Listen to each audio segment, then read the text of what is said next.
اور welcome back رمضان کی transmission میں روح رمضان میں آپ سب کو ایک مرتبہ پھر سے خوش آمدید کہتے ہیں. اور جناب بریک پر جانے سے پہلے حضرت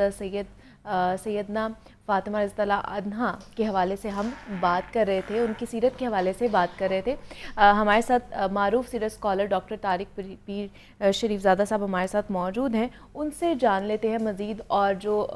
واقعے کے حوالے سے جو رہ گیا ہے مزید ان سے جانتے ہیں اس واقعے کی بھی تفصیلات. ڈاکٹر صاحب آپ کو ویلکم کہتی ہوں جاگو لاہور میں. کیسے ہیں آپ؟ ٹھیک ٹھاک ہیں؟ بہت شکریہ یادآوری کا شکریہ. ڈاکٹر صاحب یہ جو واقعہ جو رہ گیا ہے اس کے حوالے سے مزید ہمیں بتائیے گا. بسم رب محمد کریم علیہ الصلوۃ والتسلیم. سب سے پہلے تو یادآوری کا شکریہ. اور آج کا دن اس اعتبار سے انتہائی معتبر اور اتنا احتیاط طلب ہے کہ ہم سمجھ سکتے ہیں کہ یہ ایک ایسی ہستی کے ذکر جمیل سے معطر آج کی مجلس, آج کی محفل, کہ جنہیں سرکار دو عالم صلی اللہ علیہ وسلم کی انتہائی منفرد محبتیں اور شفقتیں جو ہیں وہ میسر تھیں. اور سرکار دو عالم صلی اللہ علیہ وسلم جنہیں اللہ نے سارے عالمین کے لیے رحمت بنا کر بھیجا, اور حضور کی شفقت اللہ کی ساری مخلوق کے لیے بے مثل اور بے مثال تھی. لیکن آپ تصور کیجئے کہ بلا شرکت غیر جس ایک شخصیت کے ساتھ رسول اللہ صلی اللہ علیہ وسلم کی سب سے والہانہ محبت رہی, وہ جناب فاطمہ الزہرا سلام اللہ علیہا ہیں. تو ان کی ذکر جمیل سے آج کی مجلس کو ہم نے آباد کیا. جو جہاں تک واقعہ مباہلہ کا تذکرہ ہے تو میں یہ تھوڑا سا اس کا پس منظر آپ کے سامنے, آپ کے سامعین تک بیان کرنا ضروری سمجھتا ہوں. واقعہ مباہلہ جو ہے سرکار دو عالم کے مدینہ تشریف لانے کے 9ویں برس ہوا, یعنی ہجرت کے 9ویں برس جو ہے یہ واقعہ پیش آیا. اور 8 ہم سب جانتے ہیں کہ 8 ہجری میں مکہ جو تھا وہ فتح ہو چکا تھا. گویا وہ ایک ایسا شہر جس کی شان و شوکت اور جس کی عظمت اور جس کا پیغام, جس کا نام پورے عرب کے اندر ایک مثالیے کے طور پہ تھا, جو کہ پورے عرب کی ساری جو معاشرتی زندگی تھی, سیاسی زندگی تھی, اس کا مرکز تھا. اس مکے سے رات کی تاریکی میں سرکار دو عالم صلی اللہ علیہ وسلم کو بے یار و مددگار نکلنا پڑا. اور پھر اللہ نے اپنے محبوب کریم صلی اللہ علیہ وسلم کی ایسی نصرت فرمائی, ایسی مدد فرمائی, ایسے اسباب اور آثار پیدا فرمائے کہ حضور صرف 8 برس کے بعد اسی شہر کے اندر شان و شوکت کے ساتھ داخل ہوئے. اب فتح مکہ ہو جانے کے بعد پوری دنیا کے اندر گویا جو اس وقت جہاں جو ذرائع تھے بات پہنچانے کے, ان سب سے یہ خبر پہنچی کہ سرکار دو عالم صلی اللہ علیہ وسلم کا جو دین ہے, آپ کا لائے ہوا پیغام اس طرح غالب آ گیا. گویا مکہ کے جو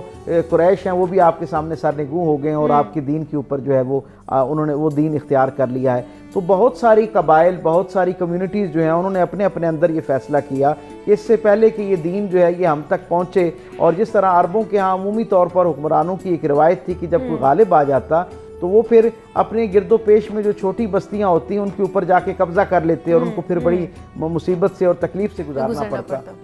رسول رحمت کی شخصیت کا یہ بھی ایک خاص پہلو ہے کہ جیسے ہی دین بطور ایک ریاست کے مذہب کے طور پہ جب آیا اور ایک اسلامی ریاست قائم ہو گئی, تو سرکار دو عالم صلی اللہ علیہ وسلم نے بہت سارے لوگوں کو خطوط لکھے اور ان کو گویا دعوت دی کہ اگر آپ اس دین کو قبول کر لیں تو آپ کے لیے امان ہے, آپ کے لیے رحمت کا ویسا ہی پیغام ہے جیسے دین قبول کرنے والے پہلے لوگوں کے لیے ہے. تو نجران کا جو علاقہ ہے یہ یمن کے بارڈر کے قریب ایک بستی تھی, اور یہاں پر عیسائیوں کی اکثریت تھی. یہودی بھی رہتے تھے لیکن عیسائیوں کی ایک اکثریت زیادہ تھی. وہ آگے سرکار دو عالم صلی اللہ علیہ وسلم کے پاس ملنے کے لیے, اور انہوں نے دیکھا کہ کم و بیش سرکار دو عالم صلی اللہ علیہ وسلم کے ہاں جو پیغام ہے دین رحمت کا, اس کے اندر وہ ساری باتیں موجود ہیں جو کسی انداز میں اس سے پہلے الہامی مذاہب کے اندر موجود تھی. لیکن ایک بڑی بات جو مختلف ادیان میں تحریف ہونے کے بعد, یعنی جو ہر دین کی اپنی جو ایک تعلیمات تھی ان کا چہرہ بگاڑنے کا جو ذریعہ تھی, ان میں سے ایک مسیحیت کے اندر یہ تھا کہ انہوں نے حضرت عیسیٰ علیہ السلام کو اللہ کا بیٹا سمجھنا شروع کر دیا تھا. یہ وفد جب ان کے پاس آیا اور سرکار دو عالم صلی اللہ علیہ وسلم کے ساتھ آ کے انہوں نے گفتگو شروع کی, حضور نے ان سے پوچھا کہ آپ تک دین اسلام کی کیا خبر پہنچی ہے. تو انہوں نے کہا کہ ہمیں وہ ساری باتیں پتہ چلی ہیں جو کم و بیش جناب مسیح علیہ السلام نے اپنی تعلیمات میں بیان کر رکھی ہیں, اور ان سے پہلے بھی سارے انبیاء مرسلین نے الہام کا سارا جو خیر ہے وہ سارے کا سارا آپ کے ہمیں نظر آتا ہے. لیکن ایک بات ایسی ہے جس کے اوپر ہم جو ہے نا ہمارے لیے اسے قبول کرنا مشکل ہے, اور وہ یہ ہے کہ ہم عیسیٰ علیہ السلام کو اللہ کا بیٹا مانتے ہیں. سرکار دو عالم صلی اللہ علیہ وسلم نے فرمایا کہ جو دین میں لے کر آیا ہوں اس کی اساس ہی توحید خالص ہے. اللہ کی ذات اور صفات میں کسی اور کو شریک نہیں کیا جا سکتا. اللہ اپنے مقام پر, اپنے منصب پہ وحدہ لا شریک ہے. جب یہ بات ہوئی اور یہ بحث تکرار میں جانا شروع ہوئی تو اللہ رب العزت نے قرآن حکیم کی وہ آیت اس کا نزول ہوا, یہ جو آپ نے سورہ آل عمران کی آیت 61 بیان کی, اس میں اللہ رب العزت نے پھر رسول رحمت صلی اللہ علیہ وسلم کو یہ ہدایت فرمائی کہ آپ انہیں یہ آفر کریں, انہیں گویا یہ چیلنج کریں کہ اگر وہ علمی بنیادوں پر اچھا۔ عقائد کی جو الہام کی بنیاد پر جو اللہ کی طرف سے روشنی آئی ہے، اگر وہ اس کو قبول نہیں کرتے تو پھر وہ مباہلے کے لیے آ جائیں، یعنی اگر مناظرہ کہتے ہیں علمی انداز میں ایک دوسرے کو قائل کرنا، اچھا۔ اگر وہ علمی انداز سے بات کو قبول کرنے کو تیار نہیں ہے تو پھر وہ مباہلے کے لیے آ جائے، اور مباہلے کی شکل یہ ہے کہ آپ بھی اپنے نفوس قدسیہ کو لے کر آئیں، آپ ہی اپنی عورتوں کو لے کر آئیں، اور آپ بھی اپنے بچوں کو لے کر آئیں، اور سرکار دو عالم صلی اللہ علیہ وسلم سے کہا گیا کہ آپ بھی لے کر آئیں۔ اچھا، یہ معاملہ طے ہو گیا، اور رسول رحمت صلی اللہ علیہ وسلم نے اب قرآن کی اس آیت کی مصداق جب چیزوں کا لوگوں کا انتخاب کرنا تھا تو حضور نے جناب علی کرم اللہ وجہ الکریم کا انتخاب کیا، حضرات حسنین کریمین کا انتخاب کیا، اور سیدہ کائنات حضرت فاطمہ الزہرا سلام اللہ علیہ کا انتخاب کیا۔ اور اللہ نے ہمیں پھر یہ بات دکھائی کہ حضور جب ان کو لے کر آئے تو یہودی عیسائیوں نے پتہ کیا کہا، انہوں نے کہا کہ اگر ہم یہ جو چہرے ہیں،